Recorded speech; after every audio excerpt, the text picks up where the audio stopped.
Okay, so let's finish this chapter and be done. As gradually sounds multiplied, the marvel of nature shaking off sleep and going to work unfolded itself to the musing boy. Okay, stop. In that sentence you just read, what literary device was used? Personification. It's personification. Why, Daniel? Because nature doesn't shake off sleep. Right.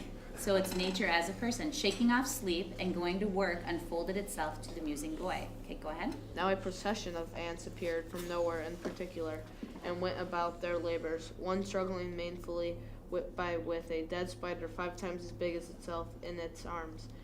Then a shrill jay swept down, a flash of blue flame, a few butterflies came fluttering upon the scene. What was that whole couple paragraphs? Explaining, It was a lot of description, especially explaining where they are.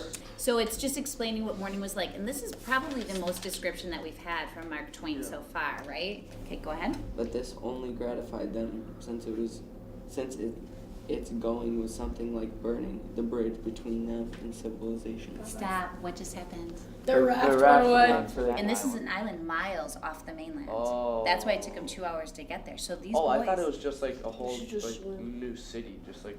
No, they decided that Jackson Island was going to be their escape. So they left the mainland, and the 3 boys So said it's kind goodbye. of like Hawaii. Well, probably not that far, but it's between it's an island and a river. But yes, so they're on their own. Okay, so go ahead. There were a great many skiffs rowing about or floating with the stream in the neighborhood of the ferry boat, but the boys could not determine what the men in them were doing. Presently, a great jet of white smoke burst from the ferry boat's side, and as it expanded and rose in a lazy cloud, the same dull throb of sound was borne to the listeners again. Boom! I know now. Explained Tom. Somebody's drowned. Not right now, but Tom withered him with derision. Huck, being uncommitted as yet. Okay, hold on. So what's happening? Now they're feeling better because they know that people are like worried about them. Yeah, they're excited because Yeah. they think the whole town's talking about them and they're the envy of the town. And But they- at night they get a little bit sad and they start thinking about the people who might not be so happy, Is that why right? there's 3 cannon shots in the air? Oh, it's not in the air. What did they say? What happened? They shot smoke at the water. They shoot cannons into the water, and why is that? The body would float up. So the bodies would float up. But the funny part about that, if you go back to that one page 79, because an ignorant lump of bread, uninstructed by an incantation. So if it's uninstructed, if they didn't say any words over it, how would it know what to do? So they must say something. They must put a spell on the bread. So remember when we talked about superstition being so prevalent back in the day? This is another example.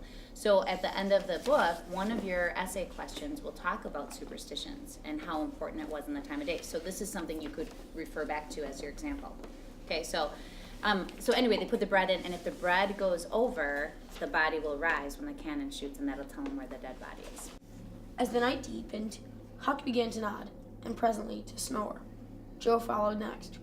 Tom laid upon his elbow, motionless for some time. Then he tiptoed his way cautiously among the trees till he felt that he was out of hearing, and straightway broke into a keen run in the direction of the sandbar. What do you think he's gonna do? He's swimming away. Why is Tom running away? Mrs. Home. He's homesick. So we're going to finish chapters 15 through 17 tomorrow and have a quiz after that, okay? So right now, let's take a little break. Let's use the washroom and come back for the next part of class.